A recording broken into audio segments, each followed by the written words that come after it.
Can we flash the next picture? Ongoing po yung pagtatanong ni Congressman Jinky Luistro ng 2nd District ng Lawigan ng Batangas tungkol po dito sa first time na pagharap ni Alice Goo, dating mayor ng Banbantarlac, sa Quad Committee. Ito, may mga pinapakitang picture. Tinatanong kung kilala yan. Kapatid ni Michael Yang. Yan. At si Yu Zeng Kan, na manager ng Hong Sheng. Okay. Tinatanong ni Congressman. Hindi ko po alam yun. To wind up, Mr. Chair, I wish to make a very short manifestation. Yan. This representation might after sound repetitive already, but it is apparent that this long chain of perpetration of the crime started with the abuse in the late registration of birth. Ms. Alice Goo was able to procure a birth certificate from the Philippines and even the Philippine passport, which paved the avenue for her to run to a public office. I urge the House, let us strengthen our rules, because if the loose rules on Filipino citizenship, including the rights attached to it, which must be exclusive to Filipino nationals, then we will be at the behest of the perpetrators of illegal activity. To add, Mr. Chair, the fictitious birth certificate even paved way to solicit identification cards from different government offices.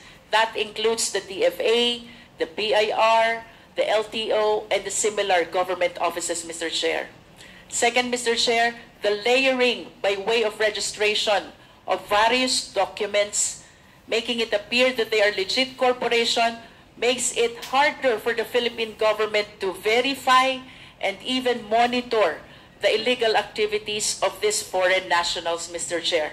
So, I wish to suggest that we install a monitoring system with the SEC. We wish to recommend to the SEC that they install a monitoring system to make sure that the application for registration is legit, the operation is genuine, and the location is indeed existing. Third, Mr. Chair, illegal activities and illegal POGOs will not proliferate if they are not able to transfer money. So, I humbly suggest as well, Mr. Chair, that we tighten our rules on anti-money laundering. Hindi po sila makakapag-perpetrate ng illegal activities if there are no funds which will fuel their illegal activities. I submit, Mr. Chair. So, ayan, no? Thank you. Siya yung unang nagtanong at mahaba-haba po yung binigay na panahon kay Congressman Jinky Luistro ng Batangas ang Quad Committee at yun na nga, maraming tinanong tungkol sa mga company, kung saan siya nagsimula. 20 years ago raw ay nasa Banbantarlac na, gano'n-gano'n. Pero malinaw na siya yung pumipirma ng mga mayor's permit doon sa mga operator ng POGO o nag-operate ng POGO dyan po sa may Banbantarlac. Okay? At yun na nga, pati yung money laundering law, money laundering council ay nabigyan ng pansin na tinawagan ng pansin na kailangan talagang kumilos dahil maraming perang pumasok na hindi malinaw kung paano paraan, saan galing ang perang ito. Ito ba ay galing sa mas illegal na operasyon sa labas ng bansa na i-divert dito para itayo, gamitin sa POGO, o maduming pera dito sa Pilipinas na ginamit sa operasyon ng POGO. Dahil nga may sabuatan dyan ng illegal POGOs, illegal drugs, at yung pagbili ng maraming mga lupain at pagtatayo ng maraming mga building. Yan po sa Central Luzon. So, unang salbo pa lang yan, pero at least na-identify ni Congressman Luistro na maraming company na biglang dumating nung siya ay mayor, si Alice Goo. Although ayaw aminin niya kung anong tunay na pangalan, Alice Goo lang daw siya. Kaya lang, kasama nga doon yung POGO operation. Okay? So, isa yan. Bago po nagsimula, medyo natagalan doon sa Quad Committee hearing na maisalang itong mga about issue ng POGO dahil naunang naisalang yung dating mayroong Iloilo na umiiyak na sa sama ng loob dahil di natapos niya yung term niya as mayor ng Iloilo City noong panahon ni Duterte dahil siya daw isinama sa listahan. Si Mayor Mabilong ang tinutukoy natin na siya ay may kaugnayan sa drugs. Kaya sa takot, yung kanyang buong pamilya ay dinala sa Estados Unidos. After 7 years na kanyang pangangalaga pag nanatili sa Amerika at nakakuha ng political asylum, voluntaryong bumalik dito at nagpa-aresto sa NBI dahil siya panahong yon ay under investigation. At siya ay nangingiyak-ngiyak, umiyak talaga sa harap ng Quad Committee at sinabi ang totoo na harassment na kanyang inabot, takot kay Duterte at humingi ng tulong na mabigyan ng hustisya. Pero hindi na raw siya magpapail na kaso eh. Parang si Lord na raw ang bahala.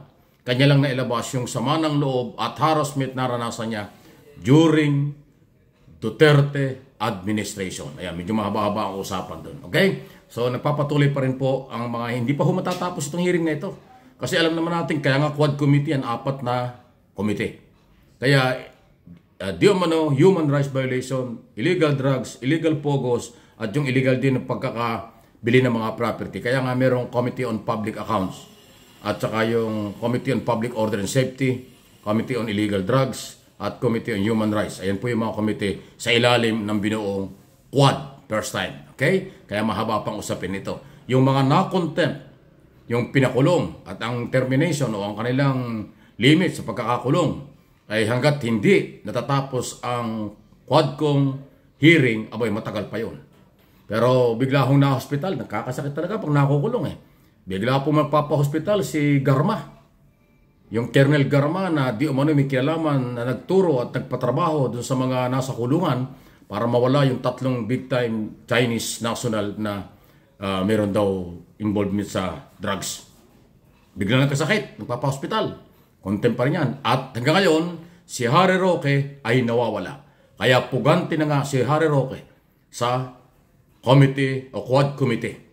At yung kanyang pagtatago, ay namin naman niya. Hindi talaga siya magpapahuli. Sige, huwag ka magpahuli ng buhay. Kung gusto mo, manlabang ka eh. Bahala ka. Ang yabang-yabang mo at ang dami mong mga sinasabi laban sa ating administrasyon. Sa aming Pangulong si Marcos. Pangulong Marcos na mga naniniwala sa kanya. Kung ano mga paninira ng personal mo ginagawa sa iyong social media at mga interview kung saan-saan. Tapos ngayon, ikaw pala yung maraming dapat ipaliwanag. Tapos bigla kang puganti ka na sa Kongreso. Ayaw mo na magpakita. Di ba? So, kung ayaw mo pahuli, di manlaban ka sa pulis. Tingnan natin kung sa kapupulutin, Harry Roque. Dahil ang pulis ay naghahanap na sa iyo. Ang intelligence community ng gobyerno ay gumagalaw na. Kung ang pulis hindi nga natakot kay Kibuloy, sa'yo pa. Kaya kahit saan, alam ng mga pulis, Harry Roque, kung nasaan ang mga bahay mo, opisina mo, at kung saan ka napupunta. Kaya hanggat maaga pa, sumurrender ka na lang.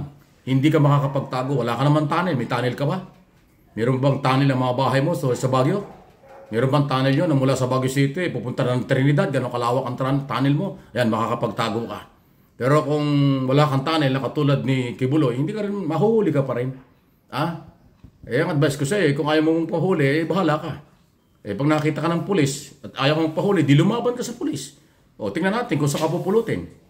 Yung tapang mo at yung sobrang pambabastos mo kay Pangulong Marcos, gusto mo ang sobrang pambabastos mo sa kasalukuyang gobyerno, masusubukan ngayon dahil ikaw ay puganti na sa Kongreso at tinatrabaho ka na ng PNP. Ayon kay General Marbil. Huwag kayo matatakot Biro'y totoo yan. Kung ayaw magpahuli, di baka ayaw din magpahuli ng buhay. Di ba ang ibig sabihin niya, baka manlalaban. Baka manlalaban sa pulis pag hinuli siya. Bahala ka sa buhay mo. Diba? Any comment, reaction, okay lang po. Please like, follow, and subscribe dito sa aking mga channel, Mike Abe Opinions at MA Pinoy TV.